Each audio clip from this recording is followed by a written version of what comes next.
وی یو په نواقض الایمان کې سره تحکیم القوانین الوضعیه، دا یو په قوان دا په یو په دا کې د انسان نه ایمان په دې باندې ځي. وز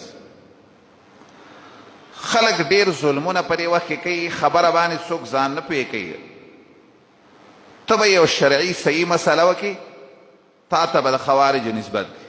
د الله بنده د خو ایمان دی، دین دی، قرآن دی، دی خو سم ځان پوهې که. اسې که ته داسې کار کوې که نه چې یو څوک سمه خبره مو وکړي او تی په غلطه باندې اړې او نو متکلې د خوارجو. شیخ الاسلام ابن قیم ناشنا خبره کوي، ډېره ناشنا.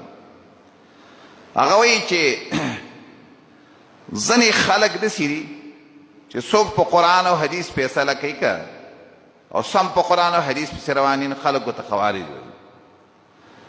دای دا خارجي نوم چې وکړه نه، دا یې مخکې شیخ الاسلام ابن تیمیه ته ویلی، دا یې ابن قیم ته ویلی، دا یې ابن شیخ محمد ابن عبدالوهاب نجدي هغه ته ویلی. هغه وایي ومن العجائب انهم قالوا لمن قد دان بالآثار والقرآن.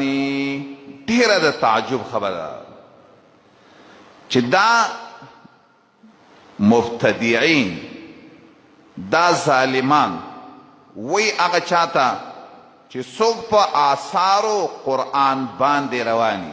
څه ورته وایي چې انتم بذا مثل الخوارج انهم اخذوا الظواهر محتدوا لمعاني.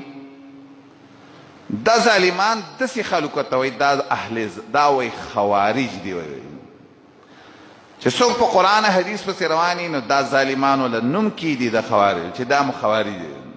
بیا وایي شیخ فانظر الى ذا البحث هذا وصفهم نسبوا الیه شیعة الایمان. وی وګوره دې بدنامي چې کومه د ایمان ډله وه که نه مؤمنانو ډله وه، هغې ته د خوارجو نوم کېښود. داسې بدنامه دې کېښودله ظالمه چې د ایمان والا ډله چې ده نو ته هغې ته خوارج وې. بیا وایي صلوا على سنن الرسول وضربه سيفين سيف يد وسيف لساني. څوک چې د محمد رسول الله په سنت وی روان دي که دې ظالمانو پسې دوه تورې رایستې. یوه د ژبې توری ده چې دی ته خوارج وی، کله ورته ناصبي وی، کله ورته رافضي وی، کله ورته یو ټکی، کله ورته بل. یو یې د ژبې تر توره پسې رایستلې ده او بل یې پسې دا بله توره رایستې. بیا وایي فالبحث عندکم رخیص سعره حسوا بلا کیل ولا میزانی.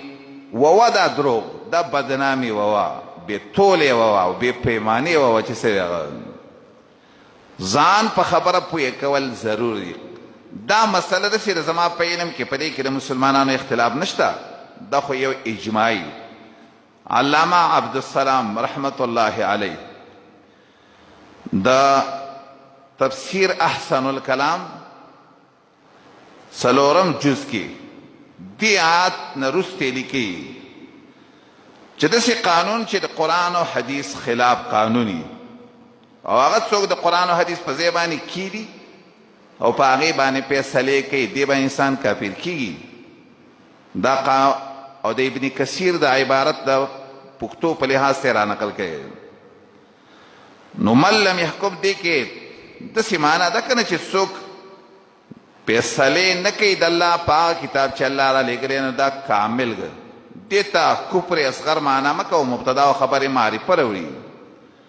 د الله د قانون په ځای باندې بل قانون باندې فیصلې کوي، لکه یهود و نصاراو به چې کولې. قانون د الله څه چې چا به زنا وکړه نو دا قانون دا و، د الله قانون چې دا رجم کول غواړي، هغوی د دې په ځای بل قانون جوړ نو فاولئک هم الکافرون. وكتبنا عليهم فيها أن النفس بالنفس والعين بالعين